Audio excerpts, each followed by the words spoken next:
Patay na. Matinding pahiya, Garcia na bulaga sa Cebu PBBM rally, Tamba na soplak, Duterte legacy. Ayan, syempre itong balitang ating matutunghayan ngayon ay nagmula kay Pinas News Portal. At syempre ito po ang inyong lingkod na si BT na magbibigay ng reaksyon at komento dito sa video na ating matutunghayan ngayon.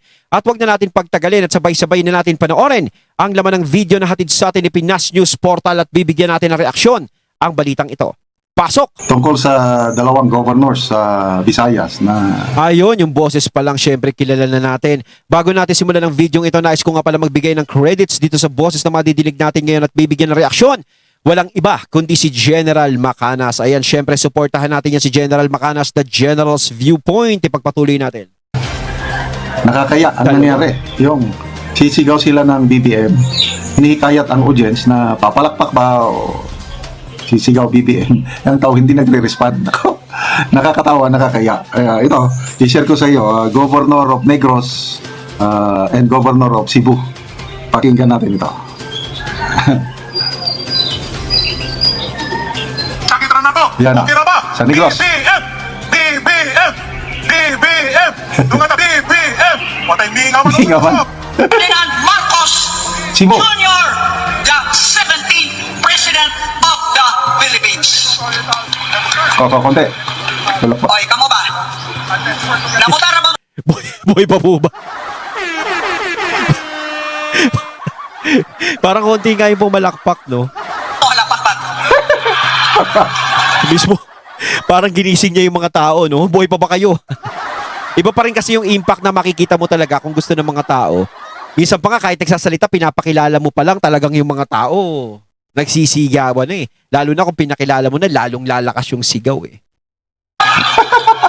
Kabaliktaran, pag si PRRD ang nandyan, hindi mo na kailangan ng MC, hindi mo na kailangan ng somebody na Ay, sa totoo magpapak o sisigaw. Organic lumalabas sa bibig, kasi kung anong laman sa puso, yun po ang lumalabas sa bibig. Iba kasi yung kay PRRD.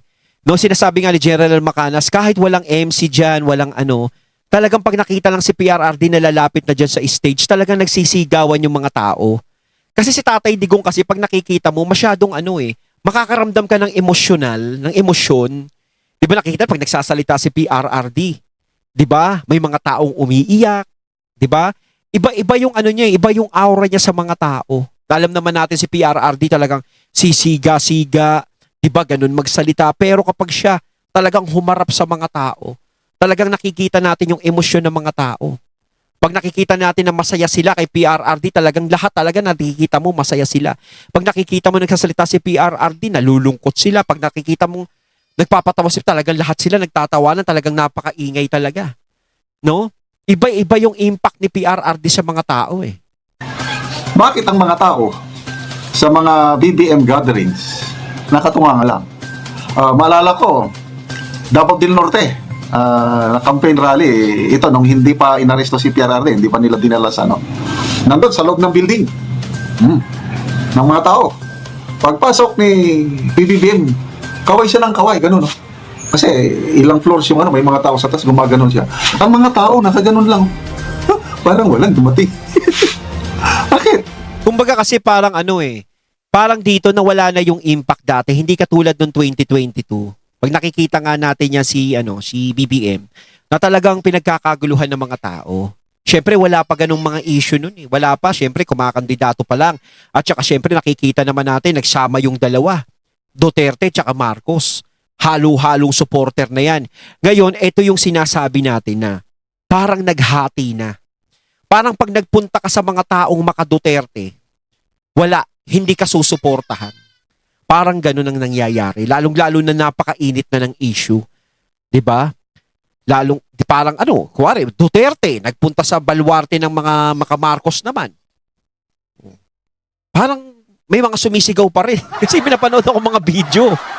Na parang nandoon yung mga alyansa, pero parang totoo ba yun, mga katunay? Yung Duterte pa din yung sinisigaw?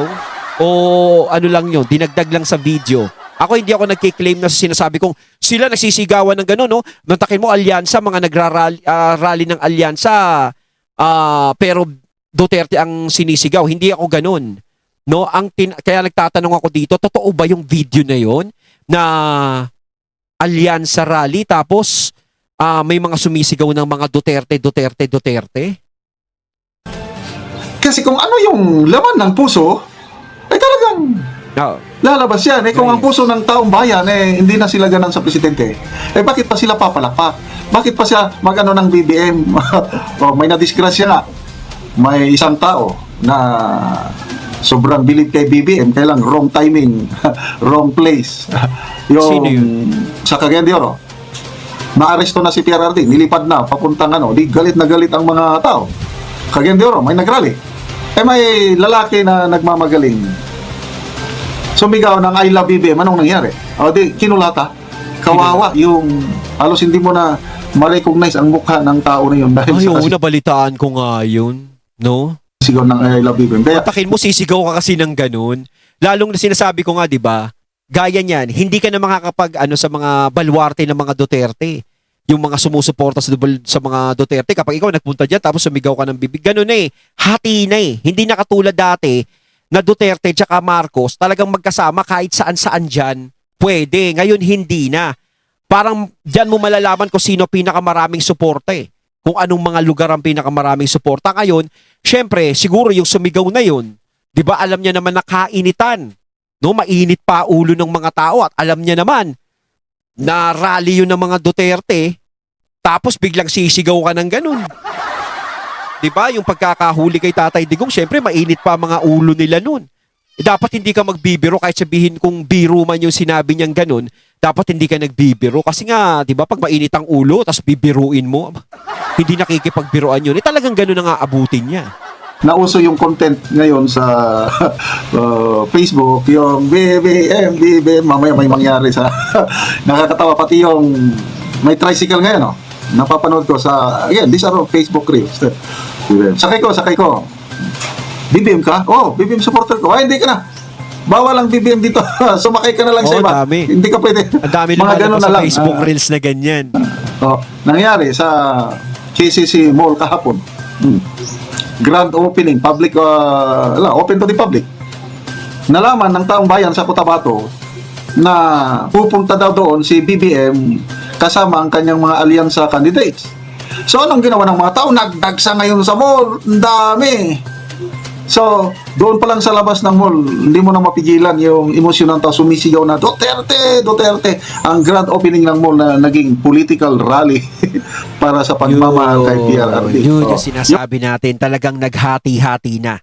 Ito yung talagang ayaw nilang mangyari. Kumbaga sinasabi nga ni BBM noon na hindi dapat maghati, hindi dapat magkaroon ng problema, walang kulay-kulay, ganyan-ganyan, dapat lahat magkasundo.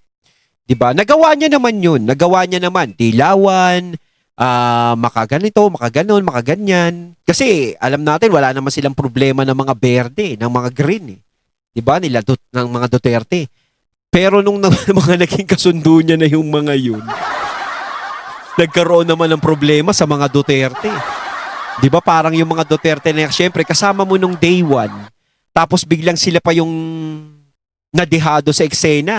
Sila pa yung nawala sa eksena.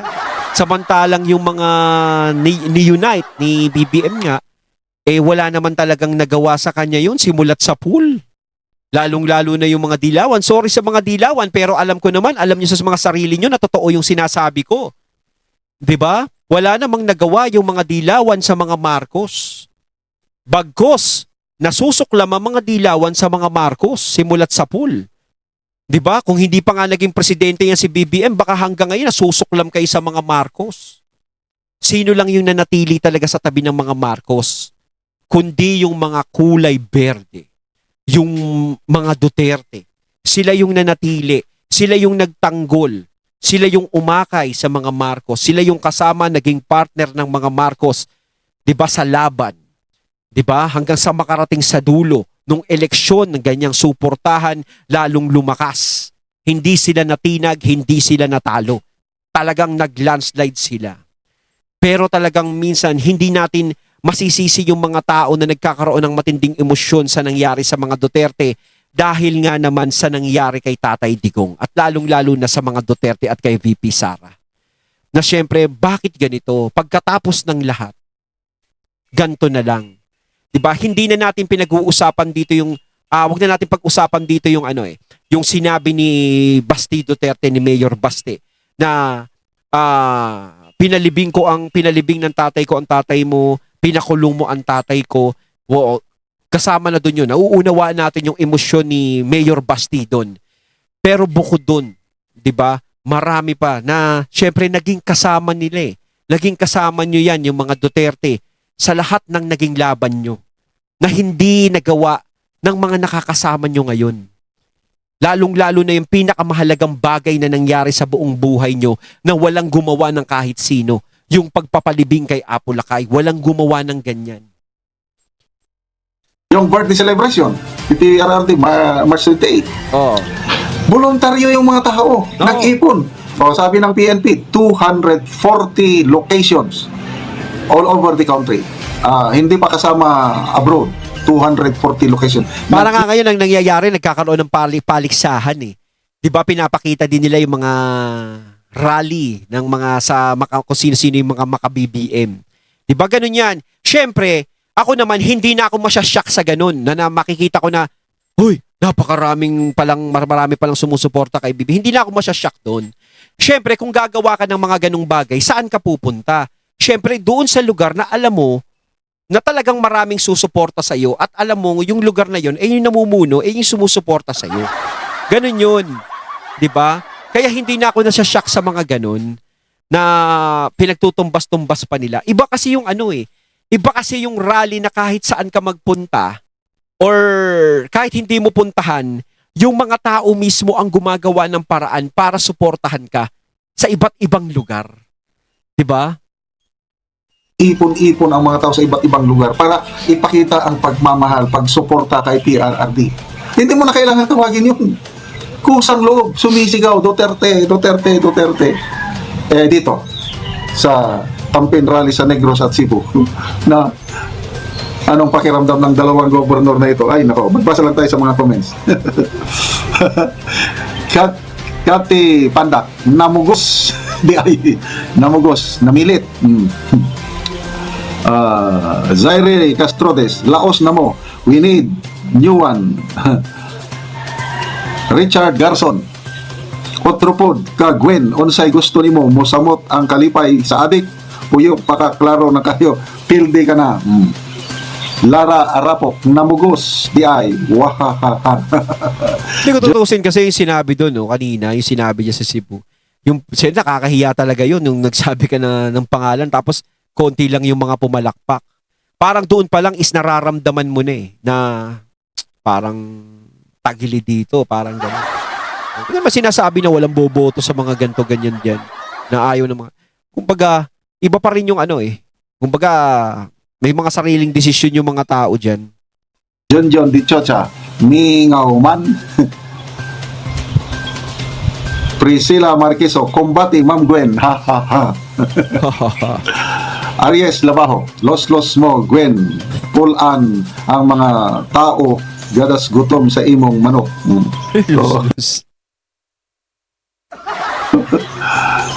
So tingnan natin. Diba yung ano yun? Law. April 5 and 6 kung itutuloy nila yung plano na campaign rally ng alyansa sa Jensan at Kidapawan City. Alam nyo matatapos lang etong isyong to, yung sinasabi, sino ba malakas, Duterte o Marcos? Marcos o Duterte? Matatapos lang yung issue na yan, no?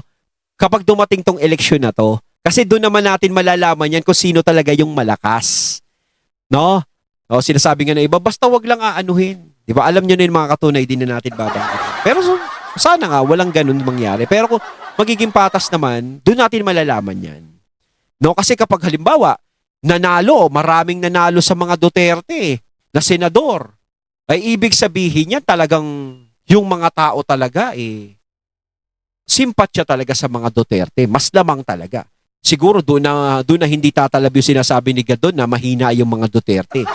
Pero kapag nanalo naman yung mga senador ng mga Marcos, di ba yung alyansa, mas lamang sila sa mga nanalong senador, ibig sabihin talagang malakas ang mga Marcos.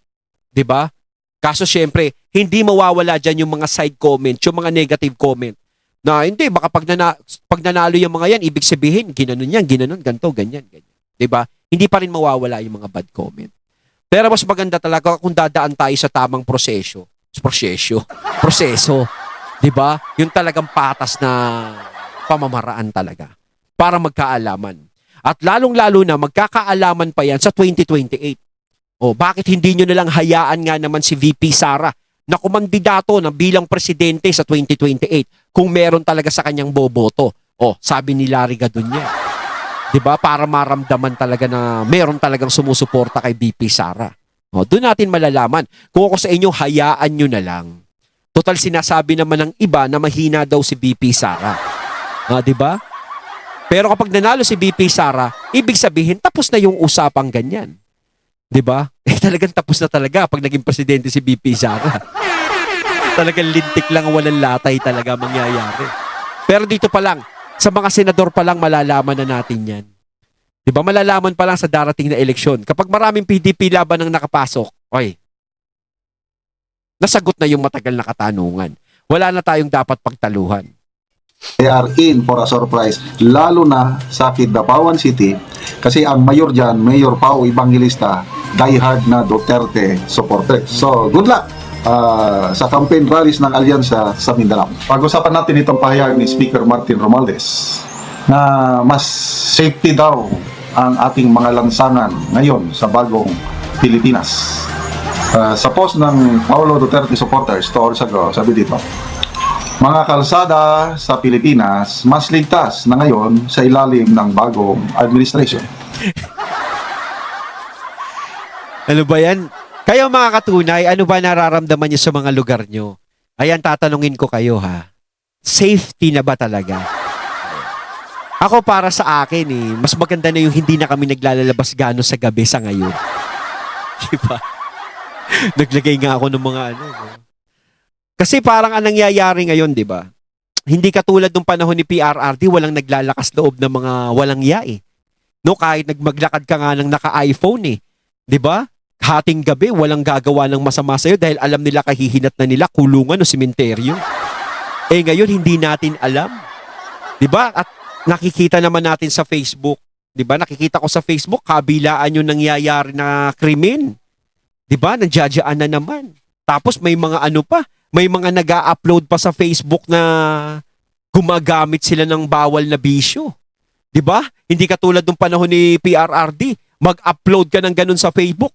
Facebook sigurado bukas nakatakip ka na ng dyaryo. 'di ba? Kaya natatakot silang magagaganon. Pero ngayon parang ang lakas-lakas na ng loob ng mga ganun ngayon. Halos kino-content na nila sa Facebook yung mga ganung klase. 'Di ba? At isa pa, naging active yung mga nangunguha ng mga bata. 'Di ba? Ba't nagkaganon? O parang ang nangyayari kasi parang hindi na natatakot ngayon yung mga tao.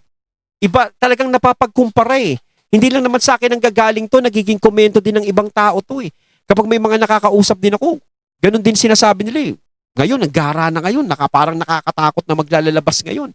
Tapos nakikita mo sa kalsada, may mga riot-riot pa. 'Di ba? Ngayon medyo tahimik ng konti kasi alam naman natin mag-ieleksyon. Kalat-kalat ang mga pulis. 'Di ba? May mga checkpoint, may mga Ang tanong kasi diyan, pag natapos yung eleksyon, ano na naman kaya? Ayon kay House Speaker Martin Romualdez, ang katotohanan ay mas ligtas na ang mga kalsada ngayon. Kabaliktaran sa mga pinapakalat sa social media na mas delikado ito at hindi nila hahayaan na mabura ng mga kasinungalingan ang kanilang malaking pagbabago na nagawa sa bansa. Kung ganyan naman na sinasabi nila na merong malaking pagbabago sa bansa, very good. 'Di ba? Maganda 'yun. Pero syempre, ang gusto nating maging sagot nila dito sa mga nangyayari, gaya nga ng mga nangunguha ng bata, tapos yung mga ganyang mga naglalabas sa Facebook na mga nagbibisyo, dapat sagutin din nila yung bakit may mga ganong nangyayari. 'Di ba? Kasi kaya hindi matanggal yung mga isip namin, yung pag-aalala namin. 'Di ba? Okay? Ito yung exact statement ng Speaker of the House. Our streets are safer. That's the truth. Okay? Our streets are safer, that's the truth. But when fake crime content dominates social media, people are made to feel otherwise. We must not let lies erase the progress we have made. Is House Speaker Martin Romualdez. So, Ayun na. sinisisi niya ang social media kung bakit ang taong bayan, ang perception is mas magulo ngayon. Ay, sir. No, kay Speaker Romualdez. Sir, wag niyong sisisihin ng social media. No, wag niyong sisihin ng social media. Alam niyo kung bakit? Dahil sa social media, isa yan sa mga nakatulong, no, para makabalik at malaman ng mga tao ang katotohanan tungkol sa mga Marcos. Ang laki ng naitulong ng social media sa mga Marcos, kaya mas nakilala at yung legacy ni Apo Lakay ay mas lalong naintindihan ng mga tao. 'Di ba? Hindi mo pwedeng basta-basta sisihin na lang ng ganun-ganun ng social media. Pero sa social media, talagang hinukay sa social media para makilala si Apo Lakay. Kaya nakita naman natin, no, isa yan sa nakatulong kay BBM noong eleksyon, kaya lalong bumango ang pangalan nila at nakabalik uli at tinanggap uli ng mga tao. At kaya ka din nandiyadyaan sa posisyon mo bilang speaker, sir. 'Di ba? Kasi ang katotohanan, Kaya ganun yun, sir. Huwag mo sisisihin basta-basta. Kumbaga, ingat din sa sinasabi mo, sir. Kasi sana iniisip mo rin yung mga bagay na nakatulong sa inyo. 'Di ba? kasi sa Speaker of the House, mas ligtas ang ating mga lansangan itong bagong administrasyon. So, tingnan natin people who reacted. Tingnan natin. 7,600 people who reacted, 6,000 tumatawa, 1,300 ang galit, 148 lang ang nag-like. So, parang alam na, baka sisihin na may social media. Sabihin, mga ano yan, mga poster yan, mga ano yan. Yung mga naghahaha, mga ganyan. So, ang naniniwala lang kay Speaker Martin Romualdez 148. na mas ligtas ang mga lansangan is only 148, less than 1%. 99% ang nagsasabi otherwise. Yun po ang nakalagay dito, people who reacted. Tinatawa na lang siya, hindi siya pinapaniwalaan. Ayun, at ating natunghayan ng video na nagbula kay Pinas News Portal at syempre natunghayan natin ang boses na yon na binigyan natin ng reaksyon, walang iba kundi si General Macanas. Kayo mga katunay, anong masasabi nyo tungkol dito? Comment lang po kayo sa comment box. So once again, I'm BT and I'm out. Peace.